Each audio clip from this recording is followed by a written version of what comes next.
एक बार दोबारा एक्सप्लेन कर रहा हूँ। ये हमारी मेन कैलकुलेशन जो थी यहाँ वाली है। ये हमारा आउटपुट जीएसटी की डिटेल्स है। हमने 40,000 का माल बेचा, 50,000 का माल बेचा, उन पे इतना इतना टैक्स हमने कलेक्ट करा।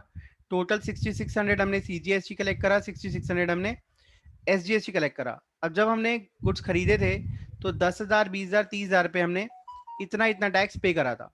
तो कह सकते हैं टोटल 13,200 रुपए का टैक्स हम सरकार को सरकार को हमने पे करना था, जिसमें से हम 9,000 पे कर चुके हैं। ठीक है, तो 4200 का जो टैक्स है हमें सरकार को और पे करना है। तो यहाँ पे हमारी लायबिलिटी आ गई। अब हमें सीजीएसटी अलग जमा कराना होता है, एसजीएसटी अलग डिपॉजिट कराना होता है, तो हमें दोनों की अलग अलग लायबिलिटीज पता होनी चाहिए। इसमें कोई डाउट है तो आप पूछ सकते हो, फटाफट पूछ लो। हाँ जी, एक छोटा सा एग्जांपल और कर लो फटाफट। मैं आपको यहाँ पे अपनी सेल्स की डिटेल्स दे रहा हूँ। सेल्स है हमारी, ए को हमने माल बेचा, फिर उसका जीएसटी रेट बता रहा हूँ मैं आपको। ठीक है, जीएसटी रेट, ए को माल बेचा 2 लाख का, जीएसटी रेट है 18%, और स्टेट जो है दैट इज दिल्ली। बी को हमने माल बेचा 1 लाख का, जीएसटी रेट है 12%, स्टेट है दिल्ली। अब उसके बाद मैं आपको परचेज की डिटेल बता रहा हूँ। एक्स से हमने माल खरीदा 5 लाख का, जीएसटी रेट है 18%, स्टेट है दिल्ली। आप बताइए नेट जीएसटी पेबल क्या होगा?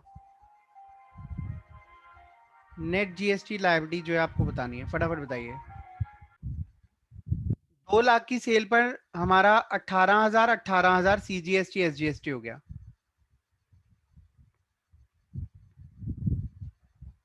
हम्म, 1 लाख, 6,000 और 6,000, ये हमारा सीजीएसटी एसजीएसटी हो गया। देन परचेज पर जो हमारा जीएसटी है वो है 5 लाख पर,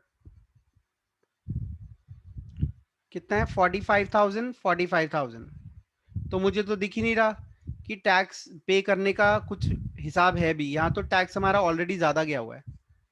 आप देखेंगे आउटपुट और इनपुट माइनस करेंगे तो माइनस में आ जाएगा। 21,000 हमने ऑलरेडी ज्यादा पे कर रखा है।